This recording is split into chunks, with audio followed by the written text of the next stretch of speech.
Budget 2015 कैसा था, कैसा नहीं था, इस सब पर चर्चा करेंगे और इसके लिए हमारे साथ जुड़ेंगे मुदस्सर जैदी जो कि नेशनल डायरेक्टर हैं residential agency Knight Frank India के, और मोहित गोयल जो कि सीईओ हैं ओमैक्स लिमिटेड के। साथ ही हमारे साथ होंगे वी रघु जो कि एग्जीक्यूटिव डायरेक्टर हैं रेपको होम फाइनेंस लिमिटेड के।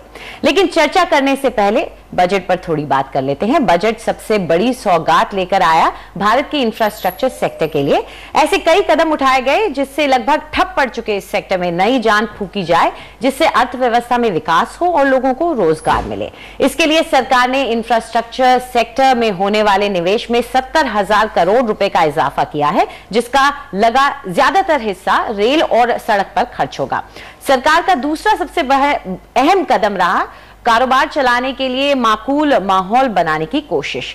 सरकार चाहती है कि जिन अनुमतियों के लिए दर दर जाना पड़ता था अब वो ना हो, कुछ पहले से तय दिशा निर्देशों के तहत काम शुरू किया जा सकेगा, लेकिन इसे वास्तविकता बनने में वक्त लगेगा। इसके अलावा रियल एस्टेट इन्वेस्टमेंट ट्रस्ट यानी कि रीच से मिलने वाली किराए की आय पर रियायत होने से दोहरी टैक्स की मार से छुटकारा मिलेगा।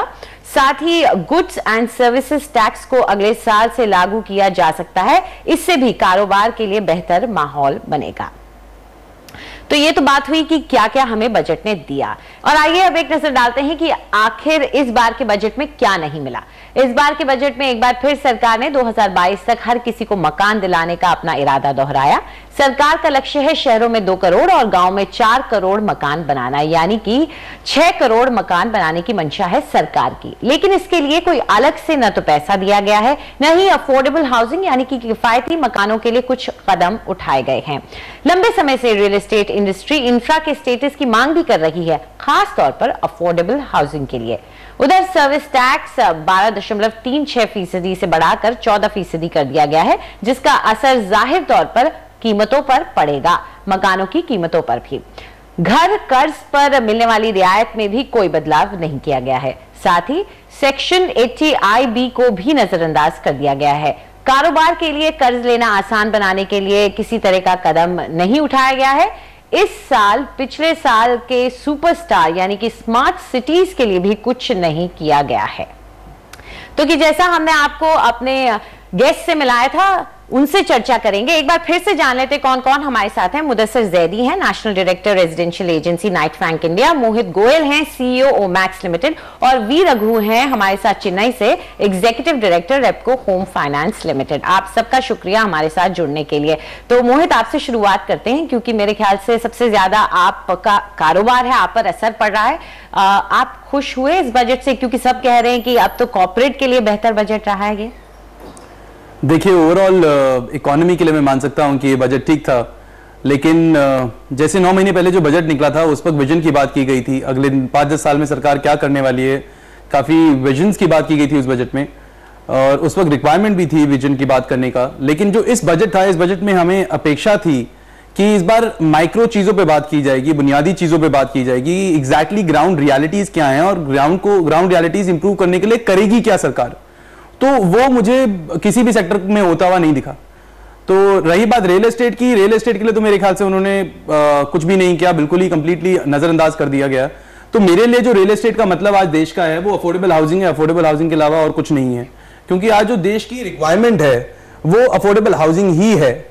आज जैसे वित्त मंत्री ने बोला कि 4 करोड़ घर रूरल एरिया में बनाना है, 2 करोड़ घर अर्बन एरिया में बनाना है, करीब 6 करोड़ घर का रिक्वायरमेंट है पूरे देश का। तो ये कैसे पूरा होगा, कौन पूरा करेगा, क्या बुनियादी चीजें चाहिए होंगी ये पूरा करने के लिए, उस पर कोई भी बात की नहीं गई, जो कि काफी डिसहार्टनिंग था, डिसअपॉइंटिंग था इस सेक्टर के लिए एंड ओवरऑल इकोनॉमी के लिए, क्योंकि ये सबसे ज्यादा इंपॉर्टेंट सेक्टर है, क्योंकि सबसे बड़ा सेक्टर है जो जीडीपी और एम्प्लॉयमेंट को काफी हद तक कंट्रीब्यूट करता है।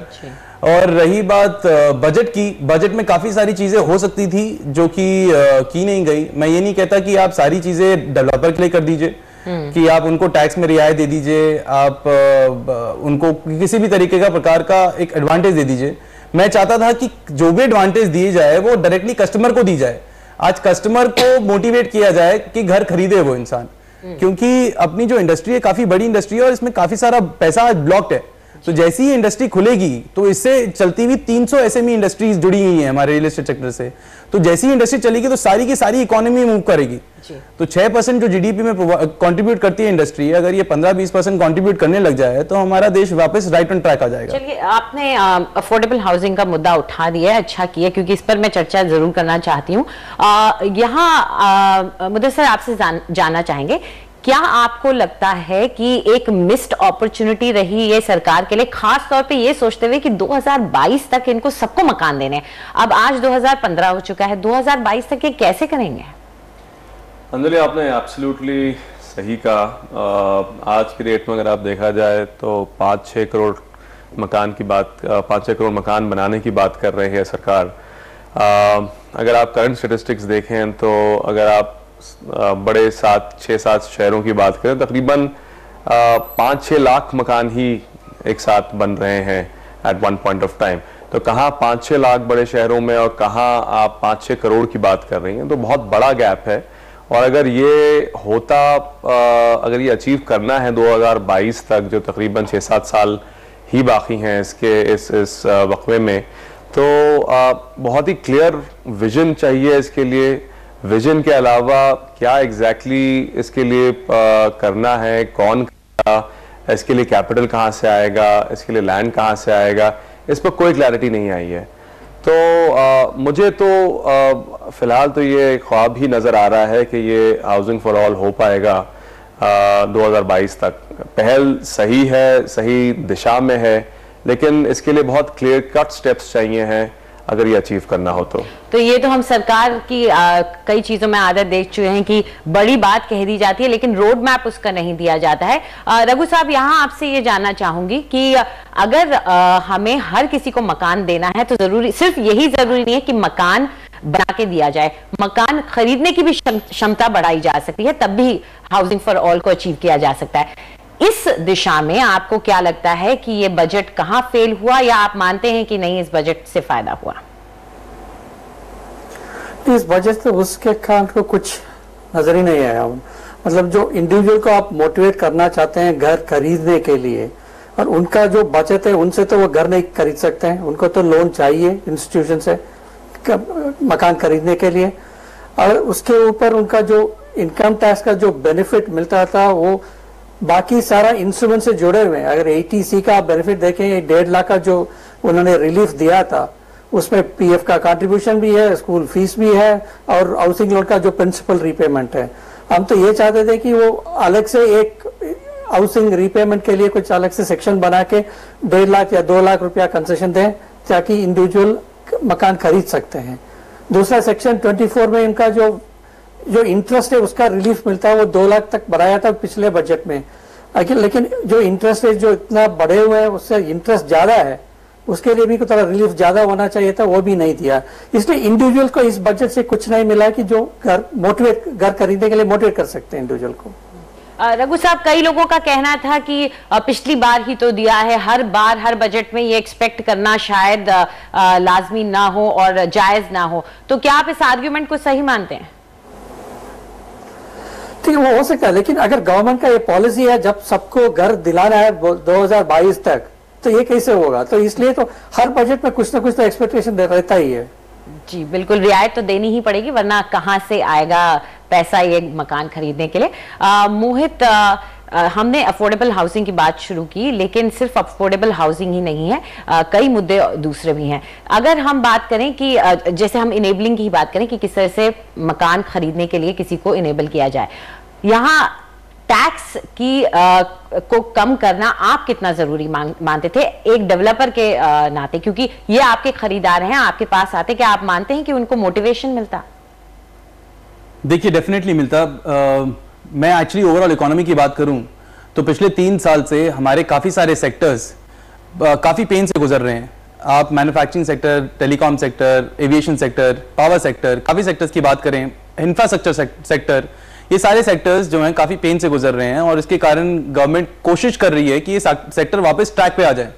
रियल एस्टेट एक ऐसा सेक्टर था जो ठीक ठाक चल रहा था, लेकिन पिछले 3 साल से ये सेक्टर डे बाय डे नीचे गिरता जा रहा है। तो आज जो ये सेक्टर है, आज सेक्टर ICU में पहुंच चुका है और रिक्वायरमेंट थी कि इस सेक्टर को वापस कुछ ना कुछ दिया जाए ताकि ये सेक्टर वापस उठ जाए। इंस्टेड की वेट करें कि ये सेक्टर बाकी सेक्टरों की तरह खत्म हो जाए और उसके बाद कुछ रियायत दी जाए, क्योंकि ये सेक्टर छोटा मोटा सेक्टर नहीं है, इस सेक्टर से बहुत तगड़ा एम्प्लॉयमेंट और बहुत सारे इंडस्ट्री जुड़ी हुई है। तो जब तक आप कस्टमर को मोटिवेट नहीं करोगे, आज जो मेन मुद्दा है पूरी इंडस्ट्री में, मुद्दा यही है कि आज माल नहीं बिक रहा है, आज कितना ज्यादा सप्लाई आ चुका है जो नहीं बिक रहा है। और अगर आपको लगता है कि कस्टमर अभी डरा हुआ है, वो नहीं पैसा डालना चाहता, आपको लगता है ये? दो चीजें हैं, एक तो जो मीडिया है, मीडिया 4-5 मेट्रोज की बात करती है सिर्फ, और 4-5 मेट्रोज के अलावा वो बाहर नहीं जाती है। अब अगर आप टियर 2 टियर 3 की बात करें तो आज वहां पे एक्चुअल डिमांड है, एक्चुअल एंड यूजर डिमांड है, और वहां पे माल अभी भी बिक रहा है, क्योंकि वो अफोर्डेबल यूनिट्स वहां पे 25-30 लाख का डेवलपर बेच रहा है और वो बिक रहा है। मेट्रोज में जहां मेजरली इन्वेस्टर ड्रिवन मार्केट रहती है, वहां अभी इन्वेस्टर बाहर है मार्केट से। एंड यूजर की बात की जाए तो एंड यूजर आज भी घर खरीद रहा है, एंड यूजर ऑप्शन आज भी है, अगर सही डेवलपर सही जगह पे सही रेट पे अगर कुछ ऑफर कर रहा है तो जो इन्वेस्टर सेंटीमेंट है आप उसको ओवरऑल रियल एस्टेट सेंटीमेंट ना देखें, तो रियल एस्टेट की डिमांड आज भी है। इट्स जस्ट दैट मैं अफोर्डेबल हाउसिंग की बात कर रहा हूं बार बार, क्योंकि आज अफोर्डेबल हाउसिंग ही नीड है हमारे देश की, वही सबसे ज्यादा जरूरत है, और उसी की जरूरत की बात की गई है बजट में भी। एंड पीएम साहब का जो विजन है वो अफोर्डेबल हाउसिंग का ही विजन है। हम उसकी बात करें कि हम लोग वो घर कैसे जल्द से जल्द प्रोवाइड कर सकते हैं। देखिए, अगर 2022 का विजन ना होता, 2040 का होता, तो इस बजट से मुझे कोई दिक्कत नहीं, बिल्कुल बहुत बढ़िया बजट है। लेकिन 2022 का विजन है, 7 साल है हमारे पास, 7 साल में हमें 6 करोड़ घर, मतलब ऑन एन एवरेज मोटा मोटा 1 करोड़ घर साल में मुझे डिलीवर करना है। और जैसे अभी मिस्टर मुसद्दीन ने बोला कि सिर्फ 5 से 6 लाख घर डिलीवर हो रहे हैं, मतलब आप 100 गुना स्पीड मुझे बढ़ानी है। 100 गुना स्पीड कैसे बढ़ेगी? ऐसे तो नहीं बढ़ेगी कि बस बजट निकाल दिया और उसके ऊपर कोई बात नहीं गई और की गई और माइक्रो पिक्चर में गए नहीं। माइक्रो पिक्चर में जाए सरकार, सिंगल क्लियरेंस विंडो, और जो पेन पॉइंट्स हैं, एक और मैं एक फैक्ट देता हूं, जो ये घर डिलीवर हो रहे हैं पूरे देश में, 70 से 80% घर आज भी प्राइवेट सेक्टर डिलीवर कर रहा है। आज भी प्राइवेट सेक्टर का इतना बड़ा रोल है घर को डिलीवर करने का। माना हमसे 1-2 साल डिले हो जाते हैं, 3 साल डिले हो जाते हैं प्राइवेट सेक्टर से, लेकिन प्राइवेट सेक्टर से डिले हर बार सिर्फ प्राइवेट सेक्टर की गलती की वजह से नहीं, क्योंकि प्राइवेट सेक्टर काफी सारी चीजों पे डिपेंडेंट है, सरकार पे अप्रूवल लेने पे डिपेंडेंट है। कई बार मास्टर प्लान आने में देरी हो जाती है, कई बार कोई इशू अटक जाता है, उसके कारण डिलीवरी लेट हो जाती है, लेकिन हमने डिलीवरी दी है। और आगे मैं इंडस्ट्री की तरफ से पूरी ये कोशिश बोल सकता हूं आज कि आज इंडस्ट्री जो है मैच्योर हो चुकी है, हर एक डेवलपर जो है मैच्योर हो चुका है और वो मैच्योर तरीके से काम कर रहा है। तो ये जो जिम्मा है, हम जिम्मा उठाने के लिए तैयार हैं कि हम 6 करोड़ घर डिलीवर कर सकते हैं, और हम सब सिर्फ मेट्रोज में काम नहीं कर रहे हैं, हम टियर 2 टियर 3 में काम कर रहे हैं, और टियर 2 टियर 3 की डिमांड पूरी कर रहे हैं सारे प्राइवेट डेवलपर्स मिलकर, और ये हम डेफिनेटली पूरा कर सकते हैं। यहाँ कीमत की भी अगर बात उठाएं तो आप क्या मानते हैं मुदस्सर? मुझे तो ये लगता है कि सर्विस टैक्स का अगर मुद्दा ले लें तो ऐसा लगा है कि एक बैकडोर एंट्री से फिर कीमत और बढ़ा दी गई। हम यहाँ बात करते रहते हैं कि स्टैंप ड्यूटी कम कीजिए, सर्कल रेट्स कम कीजिए, यहाँ पे जैसे कि रघु साहब भी बोल रहे हैं कि और मौके दीजिए खरीदने के, लेकिन अब आपको लगता है कि ये सर्विस टैक्स का असर भी पड़ सकता है क्या कंज्यूमर पर? डेफिनेटली एक सर्विस टैक्स का कंपोनेंट होता है। अगर नया घर कोई खरीदता है तो ओवरऑल जो उसको वैल्यू पे करना पड़ती है, उसमें एक वैट का कंपोनेंट होता है, सर्विस टैक्स का कंपोनेंट होता है, इसके अलावा स्टैम्प ड्यूटी है और रजिस्ट्रेशन कॉस्ट हैं वगैरह वगैरह। सर्विस टैक्स का भी एक ऑब्वियसली एक कंपोनेंट है जो बढ़ा है, तो ओवरऑल कॉस्ट में ये ज़रूर इंक्रीज कर रहा है। जहां हम बात कर रहे थे कि ओवरऑल कॉस्ट ऑफ परचेज कम किया जाए, एक तो अफोर्डेबिलिटी की बात हो रही है। बड़े शहरों में ज़्यादातर जो रियल एस्टेट है वो अनअफोर्डेबल होता जा रहा है। इतने पिछले 10 सालों में ऑन एन एवरेज बड़े शहरों में 15 से 20% ये प्राइसेस बढ़े हैं। तो अब वो उस लेवल पर पहुंच चुके हैं जहां पर वो ऑन द एज ऑफ अनअफोर्डेबिलिटी पहुंच चुके हैं। तो हम बात करते हैं कि ये कॉस्ट ऑफ ट्रांजैक्शन किस तरह से कम किया जाए। प्रपोजल इस तरह के भी थे, या बात एडवाइस इस तरह की भी थी कि फ्लैट ना हो, फ्लैट कॉस्ट ना हो, अगर उसको अलग अलग उसमें बांटा जाए कि अगर कम कॉस्ट हो फ्लैट, उस पर कम स्टैम्प ड्यूटी लगे या उस पर ट्रांजैक्शन कॉस्ट कम हो जाए, ज़्यादा महंगा हो तो उसमें बढ़ जाए, स्लैब सिस्टम की तरह से हो, जैसे इनकम टैक्स स्लैब वगैरह होता है उस तरीके से स्लैब आके जितना महंगा उतना करें। जिसके पास पैसा है वो खर्च कर सकता है, उसके लिए इतना मैटर नहीं करेगा, लेकिन जिसके पास नहीं है और उसके लिए हर एक रुपया मैटर करता है, उसके लिए वो परसेंटेज जो है वो ज़रूर मैटर करेगा। तो मेरे हिसाब से इस लिहाज में थोड़ा बहुत डेफिनेटली कुछ करना चाहिए था गवर्नमेंट को, लेकिन हालांकि सर्विस टैक्स सिर्फ रियल एस्टेट पर नहीं है, आप बहुत it's like a consumption tax, हर तरह के चीज़ों पर होता है, तो वो लेकिन एक तरीके से रियल एस्टेट को भी महंगा कराएगा। जी रघु साहब, थोड़ा सा अगर हट लें तो आरबीआई के रेट कट्स की खबर अब आ गई है और लोग उम्मीद कर रहे हैं कि शायद इसका फायदा आम ग्राहकों तक पहुंचे। तो आप क्या मानते हैं कि अगर पुराना ट्रेंड देखें इसका कोई फायदा पहुंच जाएगा खरीदार पर?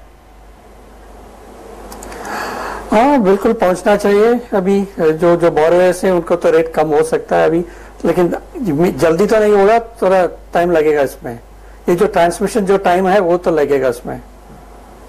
लेकिन आइडियली आप क्या मानते हैं कि कितना होना चाहिए इंटरेस्ट रेट, जिससे एक खरीदार जो है वो एक हेल्दी बजट अपना बना के घर का भी रख सके और इस तरह का अपने सर पे बोझ भी ले सके? इंटरेस्ट रेट की बात करते हैं आप, ये एक फैक्टर है। ये घर खरीदने में उनका बहुत सारा और फैक्टर्स जुड़े हुए हैं। आज घर बनाने में कास्ट क्या है? लैंड का कास्ट 50% होता है उसमें, घर का जब मकान में बजट में, और बाकी जो 35% है उसका लेबर या बिल्डिंग मटेरियल कास्ट होता है। इसमें इंटरेस्ट भी आ जाता है उसमें। तो इसलिए सारा फैक्टर को उठाए हम कम करना चाहिए। इंटरेस्ट रेट्स कम होने से इनका क्या मिलता है? अगर आप 50% 50 बेसिस पॉइंट इंटरेस्ट रेट कम हो जाए, उसका ईएमआई में कितना फर्क पड़ेगा? 32 रुपया फर्क पड़ेगा 1 लाख रुपया में।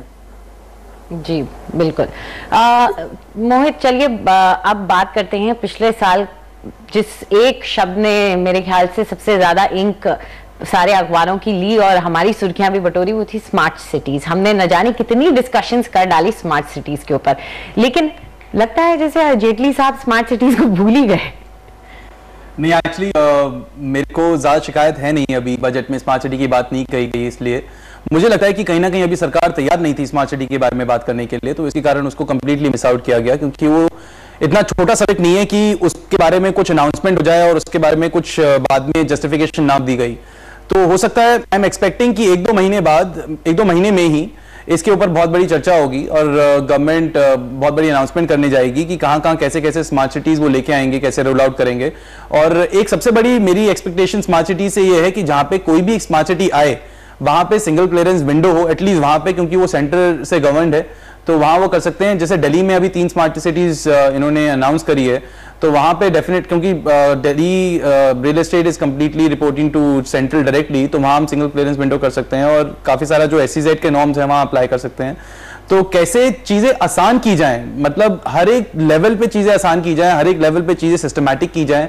अगर सरकार और प्राइवेट डेवलपर मिलके साथ में काम करे, एक तरह से रियल में पार्टनरशिप में काम करे, instead of just blaming each other कि भैया आपने ये नहीं किया, अच्छा आपने लैंड नहीं प्रोवाइड करी, आपने ये नहीं किया, इसको भूल के अगर सही से काम करें तो ये जो विजन है, ये विजन बिल्कुल पूरा हो सकता है। और देखिए, हमारी मॉरल रिस्पॉन्सिबिलिटी भी है इस इंडस्ट्री में रहते हुए कि सब लोगों के लिए घर बने, सब लोगों को घर मिले, सही दाम पे घर मिले, सही क्वालिटी का घर मिले और टाइम पे घर मिले। क्योंकि क्या है कि अपनी इकोनॉमी कहीं ना कहीं पॉलिटिकली ड्रिवन होती है। अभी 3 साल बाद फिर से इलेक्शन में हम चले जाएंगे, फिर वो 1 साल हम लोग शायद कॉर्पोरेट के बारे में भूल जाएंगे, फिर वो पॉपुलिस्ट सारी चीजें बात हो जाएंगी। तो हमारे पास कहीं ना कहीं वक्त कम ही रहता है। अभी 3 साल ये है हमारे पास जहां हम एक्चुअल में काम कर सकते हैं। तो और 1 साल में अगर हम ग्राउंड पे नहीं आए, अगर हमने 1 साल और बर्बाद कर दिया, तो ये जो 5 साल का टर्म है सरकार का, ये भी खत्म हो जाएगा। और ये कब खत्म होगा हमें पता नहीं लगेगा। तो ये 2022 का विजन 2030 में भी पूरा हो जाए तो बहुत बड़ी बात है फिर। जी आप क्या मानते हैं मुदस्सर, क्योंकि बजट में कोई पैसा नया एलोकेट नहीं किया गया, तो आपको लगता है, क्योंकि मोहित का बहुत सकारात्मक एटीट्यूड है स्मार्ट सिटीज को लेके, आपको क्या लगता है कि सरकार वाकई में कुछ बड़ा प्लान करके बैठी है? देखिए, करना तो चाहिए है डेफिनेटली, और आगे जाके इस पे डेफिनेटली और सुनने में आएगा कि क्या प्लान्स हैं। जो पिछले वोटर अकाउंट में जो उन्होंने अमाउंट बताया था वो तो बहुत ही छोटा था, और 100 सिटीज़ की बात कर रहे थे वो। मेरे हिसाब से प्रायोरिटाइज करके 100 के बजाय जो 8-10 पहले लेके उन पर अगर खर्च किया जाए, then it makes it substantial. वो अमाउंट फिर थोड़ा डिसेंटली सब्सटेंशियल बन जाता है, और फिर जाके कुछ उस पर जब आगे बात बनेगी तब उसको और एक्सपैंड किया जाए। बट डेफिनेटली मेरे हिसाब से स्मार्ट सिटी के कंसेप्ट जो है, और जिस तरह से मोहित ने भी कहा कि वो जिस हिसाब से वो खैर गवर्नमेंट का भी हमेशा एटीट्यूड रहा है, अभी जो दिखने में आ रहा है कि ईज ऑफ बिजनेस लाना चाह रहे हैं वो, चाहे वो दूसरे सेक्टर्स में हो। मेरे हिसाब से रियल एस्टेट में तो उसकी सख्त ज़रूरत है, क्योंकि इतने सारे परमिशंस की बात होती है और इतने अलग अलग डिपार्टमेंट से परमिशन लाना होते हैं कि डेफिनेटली आधा डिले तो उसी वजह से होता है। तो मेरे हिसाब से स्मार्ट सिटीज़ डेफिनेटली बहुत ही इंपॉर्टेंट कंसेप्ट है। अगर उसको जो उनके इंफ्रास्ट्रक्चर के रिलेटेड जो पूरे जो प्रोग्राम है उससे अगर वो सिंक करके काम किया जाए तो डेफिनेटली उससे काफ़ी फ़ायदा होगा, क्योंकि आज के डेट में बड़े शहरों में जो है वो कुछ ही इलाकों में पूरा रियल एस्टेट जो है वो कॉन्सेंट्रेट हो रहा है। हमें चाहिए कि इसे डिसेंट्रलाइज करें, ये चाहें कि रोड्स और रेल नेटवर्क के ज़रिए अगर दूर भी इंसान रहे तो नज़दीक आके मतलब आसानी से पहुंच के काम कर सके, या जहां रह रहा है वहां पर काम की जगह इस्टेब्लिश की जाए वगैरह, तो वो सिर्फ इंफ्रास्ट्रक्चर के जरिए हो सकता है। तो स्मार्ट सिटीज और इंफ्रास्ट्रक्चर अगर मिले तो डेफिनेटली आगे जाके काफी रियल एस्टेट को फायदा होगा। जी। तो जाते जाते रघु साहब, आपसे मैं जानना चाहूंगी कि आप क्या मानते हैं कि कौन सी एक बड़ी चीज थी जो इस बजट से छूट गई, जिसकी उम्मीद आप या कोई भी एक आम इंसान करना चाहता था अपने मकान या रियल एस्टेट को मद्देनजर रखते हुए? वो ये कि जो अफोर्डेबल हाउसिंग का जो गाइडलाइंस आना था वो नहीं आया था, वो अगर वो आ गया तो बाकी कुछ हो सकता था इसमें। जी, तो अफोर्डेबल हाउसिंग ही मेरे ख्याल से एक मुद्दा है जो सभी मानते हैं कि अगर इस पर कुछ काम कर दिया जाता तो मेरे ख्याल से कई ऐसे मुद्दे थे जो सुलझ जाते हैं। हाउसिंग फॉर ऑल अपने आप सुलझ जाता, हर किसी को छत देने का मुद्दा अपने आप ही सुलझ जाता। आप सब स्टूडियो में आए और इस चर्चा का हिस्सा बने, इसके लिए बहुत बहुत शुक्रिया आपका।